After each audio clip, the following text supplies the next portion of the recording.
Alors, c'est vrai, la vie n'est pas toujours facile. C'est vrai qu'il y a beaucoup de difficultés. Personne ne va dire qu'elle est à l'abri des problèmes, qu'elle n'a pas de problèmes, qu'elle n'a pas de difficultés dans sa vie. Même les personnes les plus riches, même les milliardaires ont beaucoup de problèmes. Mais est-ce pour cela que nous n'allons plus être heureux? Aujourd'hui, je vais te partager des astuces pour être heureux tous les jours. Tu dois apprendre à être heureux tous les jours. Tu dois apprendre à jouir de ta vie tous les jours. Tu dois apprendre à profiter de la vie tous les jours parce que la vie est très courte. Donc aujourd'hui, je vais te parler de 5 principes qui vont t'aider à être heureux, à vivre le bonheur tous les jours malgré tes difficultés, malgré les montagnes qui se dressent devant toi, malgré les Goliaths qui sont devant toi. Aujourd'hui, je vais te donner quelques astuces pour que tu sois toujours heureuse ou heureux. Sans plus tarder, on passe dans le vif du sujet. Alors, la première chose, c'est très simple. Il faut déjà être reconnaissant pour ce qu'on a. Alors, ça peut paraître difficile, mais pourtant, c'est pas si difficile que ça. Quel que soit le nombre de problèmes que tu as, quelles que soient les montagnes que tu as, même si tu te dis que la vie vraiment ne vaut plus rien, tu n'as plus d'espoir, il y a toujours de l'espoir. Tant qu'il y a la vie, il y a toujours de l'espoir. Sois reconnaissant déjà pour la vie que tu as. Tu es en vie, tu n'es pas morte, ça veut dire que tu peux encore changer les choses. C'est possible, c'est possible. Même si tu es malade, tu es en vie, ça veut dire que tu peux encore guérir. Même si voilà, tu n'as pas d'enfant, tu es en vie, tu peux encore en avoir. Même si tu n'as pas de travail, tu es endetté. Bref, il y a toujours des choses pour lesquelles tu peux être reconnaissante. Prends même un cahier et commence à les lister. Liste même les petites choses. La vie, tu peux bouger ton bras. Vous savez, souvent, on considère cela comme acquis. Par exemple, là, je suis en train de te parler, je le considère un peu comme un acquis, mais c'est pas un acquis. Parce que hier, par exemple, j'avais très mal à la gorge et pour parler, c'était compliqué, c'était vraiment compliqué. Mais pourtant, aujourd'hui, je n'ai plus mal, j'arrive à avaler ma salive sans problème. Hier, j'avais des difficultés même à avaler la salive. Vous voyez, parfois des petites choses qu'on considère comme acquises ne le sont pas du tout. Donc, prends la peine d'être reconnaissant. Reconnaissant pour la vue, tu peux voir. Sois reconnaissant, écris. Tu peux marcher, sois reconnaissant, écris. Quelles que soient les montagnes que tu as, sois reconnaissant déjà pour ce que tu as. Et tu vas voir que tu vas un peu mieux profiter de la vie. La deuxième chose, il faut arrêter, éviter d'être avec des personnes, des mauvaises compagnies. Il faut éviter les mauvaises compagnies. Il faut éviter les personnes décourageantes. On est souvent entouré des personnes décourageantes. Des personnes qui vont te dire « Ah, vraiment, ça fait longtemps, hein?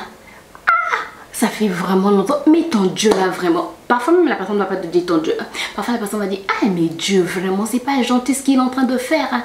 Tu as vu la soeur là-bas qui ne prie pas, elle est mariée. Elle a des enfants. Et nous qui prions, on n'est même pas du tout mariés. On n'a pas d'enfants. Tu trouves ça normal? » Parfois, Dieu, vraiment, ça c'est une personne décourageante. Non, faut pas te mettre avec ce genre de personne-là. Faut pas te mettre avec ce genre de personne. La personne, tu vois, en fait, quand la personne te parle, elle est pourtant chrétienne par exemple, ou parfois c'est une meilleure amie, tu penses qu'elle compatit, mais elle ne compatit pas, elle ne fait que t'enfoncer dans le trou. Il faut arrêter d'être avec ce genre de personnes. Il faut être avec des personnes inspirantes, des personnes motivantes, des personnes qui sont là pour nous upgrade, pour nous emmener vers le haut. Pas des personnes qui sont là pour nous descendre, pour nous enterrer. C'est-à-dire, tu es sur terre et la personne dit non, faut pas être sur terre, il faut aller sous la terre. La personne creuse pour t'enfoncer encore plus bas que terre. Non, faut pas être avec des personnes décourageantes. Soit avec des personnes qui vont t'inspirer. Des personnes qui vont te dire, par exemple, tu n'as pas de travail.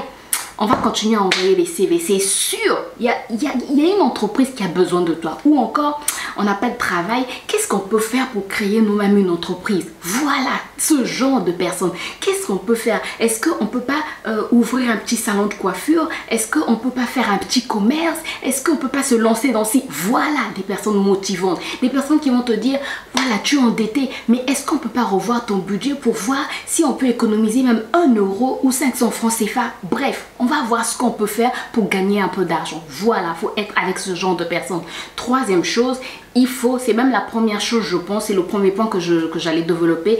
Il faut toujours commencer sa journée avec Dieu, quelles que soient les difficultés, quels que soient les problèmes. Quand tu commences ta journée avec Dieu, c'est comme si tu allais puiser la force dont tu auras besoin tout au long de la journée. Et tu vas voir que cette force-là va t'aider à affronter les défis quotidiens, les défis de la vie. Et cette force divine va t'accompagner jusqu'à la fin de la journée. Même si tu as des problèmes, tu vas voir que ça va vraiment te fortifier, ça va te solidifier et tu seras plus solide, tu seras debout. Les gens vont même dire, mais celle-là, c'est pas celle-là qui a des problèmes, c'est pas celle-là qu'on a dit qu'il va mourir demain, c'est pas celle-là qui a le cancer, c'est pas celle-là qui n'a pas d'enfant, mais pourquoi elle sourit comme ça, pourquoi elle est toujours joyeuse? Parce que tu sais commencer ta journée avec Dieu, et quand tu commences ta journée avec Dieu, tu t'appuies sur la parole de Dieu et tu es confiante, tu es confiant en la parole de Dieu. Le prochain point, fais ce qui te rend heureux chaque jour. Vraiment, fais ce qui te rend heureux chaque jour. Qu'est-ce qui te rend heureux? Qu'est-ce qui te donne le sourire? Quand tu fermes les yeux, qu'est-ce qui te donne le sourire? Quand tu réfléchis, qu'est-ce qui te rend heureuse? Fais cela chaque jour et tu vas voir que ça ira mieux pour toi. Le prochain point, accomplis. Réalise dans la mesure du possible ce que tu aimes réellement faire dans la vie. Qu'est-ce que tu aimes réellement faire? Qu'est-ce qui est bouillant dans ta vie? Quels sont tes projets? Qu'est-ce que tu veux vraiment faire de ta vie? Quel impact aimerais-tu laisser sur la terre? Qu'est-ce que tu veux que les gens disent de toi? Qu'est-ce que tu veux que Dieu dise de toi? Voilà. Quels sont tes rêves? Les rêves les plus profonds. Ce qui fait, comment est-ce qu'on dit ça? Ce qui te fait tressaillir de joie. C'est quoi? C'est quoi? Quels sont ces projets? Vis pour ces projets, réalise ces projets. Et tu vas voir que tu seras heureux chaque jour.